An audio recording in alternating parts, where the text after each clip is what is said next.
Hey everyone, I'm Carol Diane, and this is Happiness Reclaimed. You were born for the pursuit of happiness, which means rising toward your potential, mentally, physically, and spiritually, living a life of love with deep meaning and purpose. We're leaving behind the emotional stress, bad health, and empty spirituality of today to practice powerful life strategies in a mind, body, spirit approach to wellness. It's time to reclaim your life. Let's go.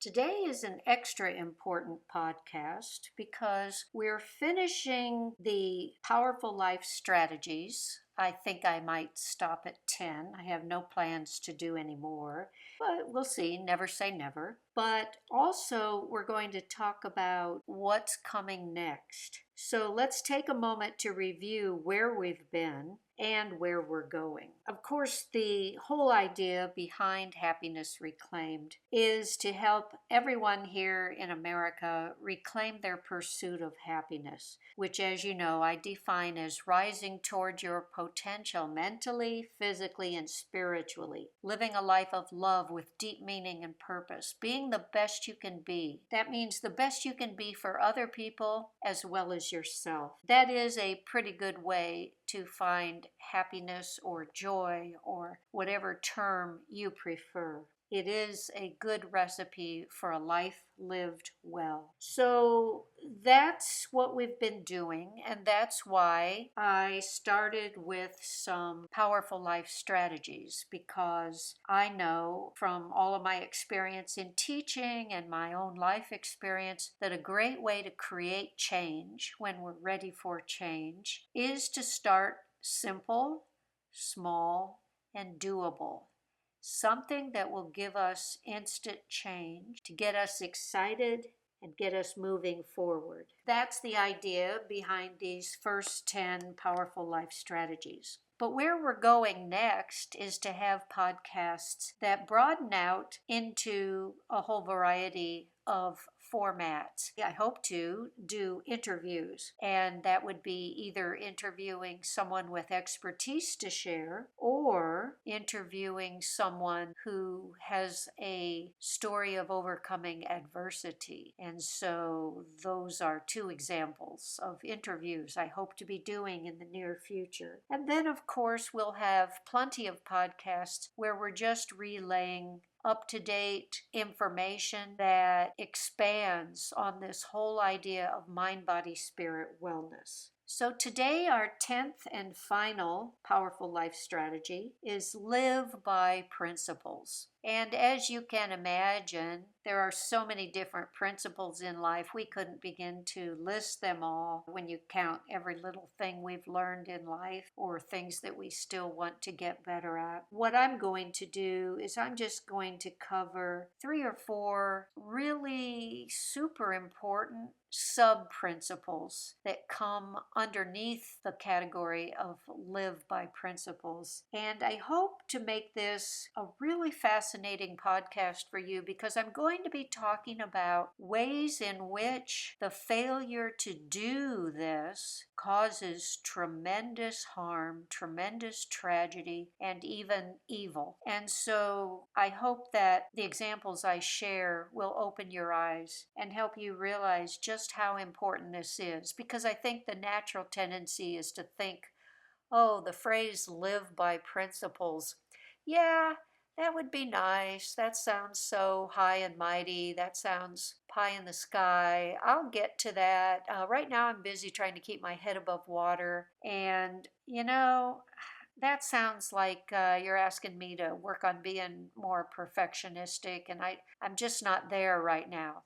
Well, actually, no. If you hear my examples, you'll realize, no, this is urgent. This is important. We have all kinds of crises going on with examples where people aren't living by principles. This is urgent. We need to really, really take this seriously. It's not just pie in the sky. And I hope you'll suddenly realize that when I share some examples of how people are just failing to live by principles. It's actually kind of shocking. Let's go ahead and get into those examples. The first subcategory would be not only are we going to live by principles, but we're going to put principles first. So I will give you two examples, and I think they make the case very well. The first example, I was at a meeting of a very large organization. I won't say what kind of organization. And there were hundreds of people in the room. And the leader of the organization, I guess, was making a point about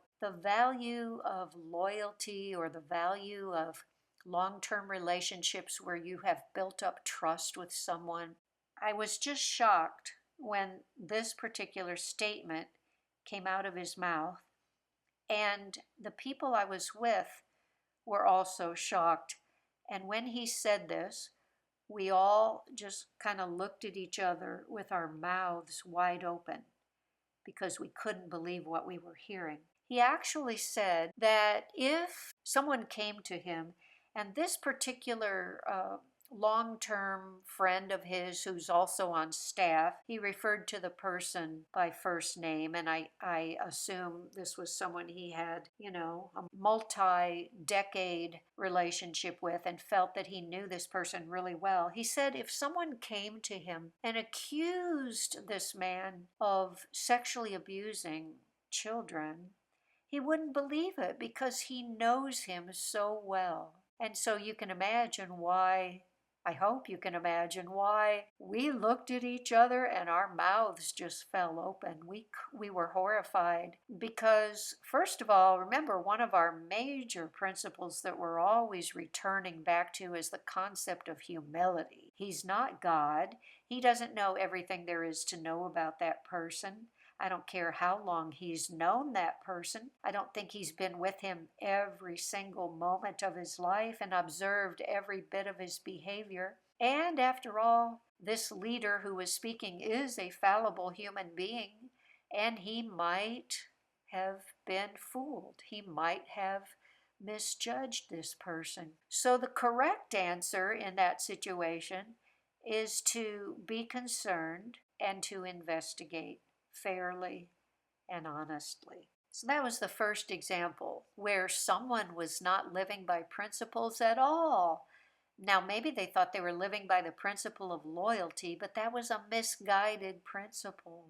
You have to put everyone's welfare on the table here, not just your own selfish perspective or the perspective of your buddy. Next example. If you read my book, Happiness Reclaimed, you know that I have, in my past, experienced certain kinds of abuse in certain kinds of settings. And at one point, one of the people who was not really one of the active abusers or bullies, I should say, not really one of those, but certainly sitting there on the sidelines and observing this and not doing much about it, and also probably participating in the gossip and maybe even fueling the abuse. Who knows? I don't know what was said behind my back. But this person actually said to me, well, I can't help but be sort of siding with this guy, referring to one of the bullies, because he does nice things for me. He comes over to my house and does nice things. And again, I hope that you, like me, are horrified by those kinds of comments. Could we put principles of right behavior first and not live such an incredibly selfish life that we don't care how someone else is mistreating other people? Or in the first example, they don't believe it. But in this case, they actually don't care because this person butters their bread and that's all they care about. I hope that you, like me, are horrified by that. But I think you would be surprised how common this attitude is. It's just that most people aren't honest enough to say that. But do they sit there in silence when they see people being mistreated? Do they sit there and say, well, they treat me pretty good. I guess it's none of my business? Really? I hope we all start to wake up and realize that that is horrendous, and we cannot enable evil like this anymore.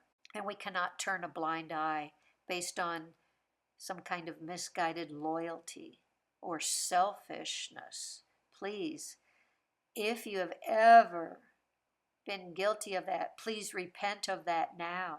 And for the rest of us, let's call that out. Let's stop enabling that. So, those are a couple of examples where we definitely need to be putting principles first. Next sub principle is, and really, I think these are twins that are so closely related, we cannot separate them out. One is tell the truth, and one is keep your word. Now, telling the truth in general means way more than just avoiding the flat out lie.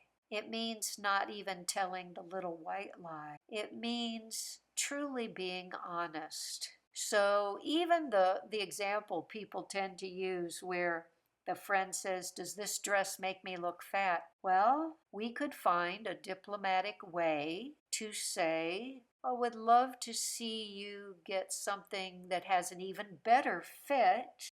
We can find ways to tell the truth. We should not just either lie or avoid telling the truth. We have to ditch the avoidance, because basically, when we ditch the avoidance, we're ditching our own cowardice. And we need to find these courageous ways of speaking truth in love so that we can help the people. Our job is to help everyone become a better person and do it in a loving way. So we are going to be courageous enough to tell the truth. And that phrase also means open up and say the hard things. Now, I have a book. It's part of the Mythbuster series. And of course, every title is in the form of the myth that we're going to destroy. And this particular myth is that conflict is bad and should be avoided. And that attitude is why we have so much cowardice. But in that book, I explain how to go have that difficult conversation. Please refer to that for step-by-step instruction in how to prepare for it and how to help it go well. And one last comment regarding telling the truth in general. I have heard more and more people starting to say that when they decided to change their life by always speaking truth, they just felt like their entire life was beautifully transformed. For those who were married, they said it made a phenomenal difference in their marriage. Both partners committing to always be honest with each other. It is a beautiful life, and it's something I think we should all pursue. Now, going along with telling the truth is the idea of keeping your word. And I think you'll probably agree with me. We have an epidemic of people not keeping their word these days. They say, "Oh, I'll give you a call in another couple days." They don't even call in the next 2 weeks. We'll have to go for coffee. We'll have to go for lunch. I'm going to get back to you. We know that this is a terrible epidemic right now where people just don't even seem to understand that they need to be keeping their word. And it's not just a matter of being respectful to other people and thinking about their feelings. That is important, but it goes even way beyond that. Let's think about longer term impact, especially when the problem becomes so widespread. Not only have we taught that person that they can't trust what we say, but as this becomes a wider spread epidemic in our culture, we now have a culture where everyone knows I can't trust what anybody says, at least in many cases. And so it is a really serious problem, because once we have that attitude, we can begin to feel justifiably a little bit bitter or depressed with the situation the way it is. But the good news is we can be different,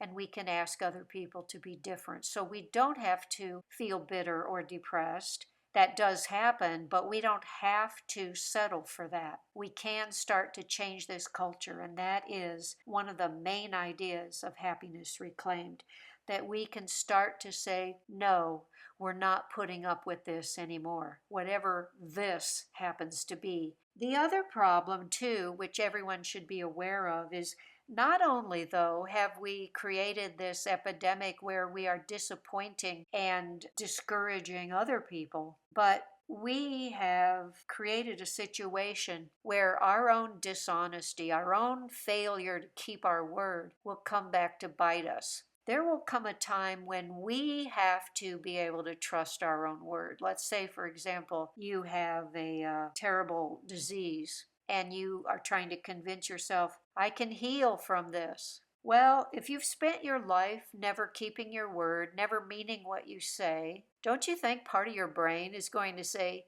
you blanking liar? You've never meant a single thing you've ever said. And so why should I believe you now? We don't want to get ourselves into that situation where deep down there's a part of us that knows we can't trust what we say because it can come back to hurt us too. And so even if we have trouble caring about other people, it's really not a good way to go because we will suffer in the long run. Now we'll cover our third and final sub-principle, and that's focus on others.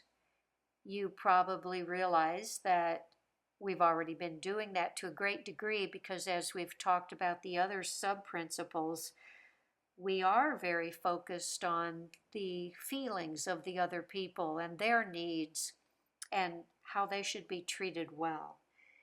But here are some examples that maybe you haven't thought about that also fall under the umbrella of focusing on others.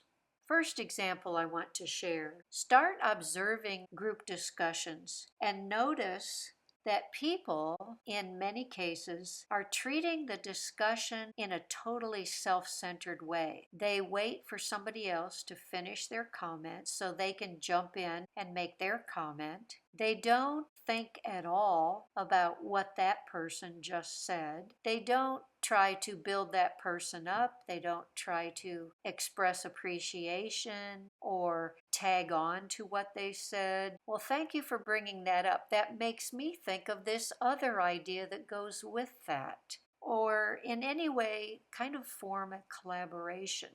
Instead, what often happens, if you sit back and observe, you'll see this quite a bit. And all they do is wait for somebody to finish, as though they couldn't care less what that person is saying. And now it's their turn to jump in and say what they want to say. So it could be totally unrelated to what the other person just shared, which is fine sometimes, but it shouldn't be that way habitually. And sometimes I have felt like a discussion was 6 people all just talking to themselves. There's no real interaction between them. They're all just sharing their time in the spotlight and being completely self-focused and totally self-absorbed in what they want to say, but not collaborating with the other people in the room. So that is one way in which I think we can start focusing on others.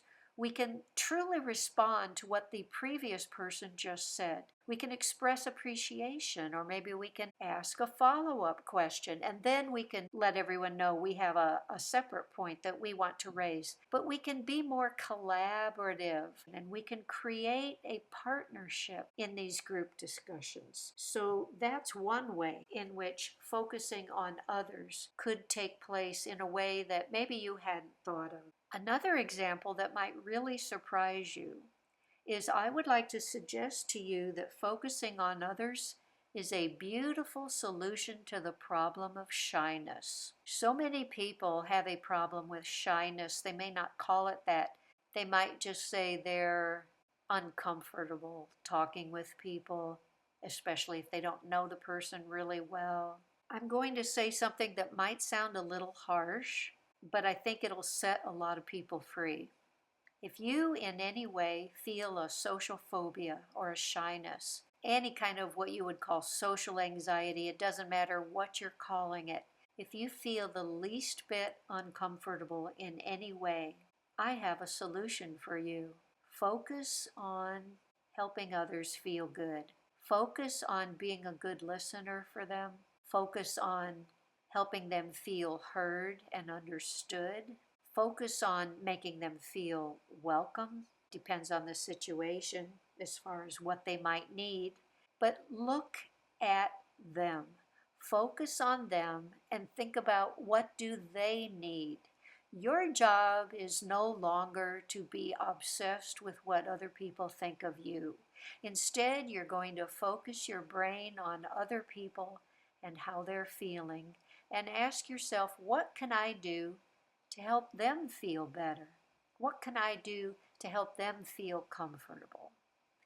And I predict that if you do that, if you start to focus on others, you will no longer have a problem with shyness or any other type of social anxiety, whatever you happen to call it. So there's another example that maybe you weren't at all expecting and hadn't really given much thought to before.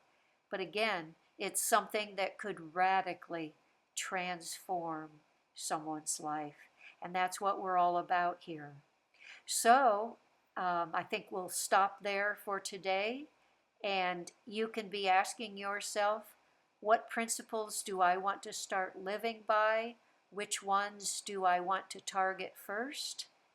And how do I go about making those changes? So that's it for today. Love you guys.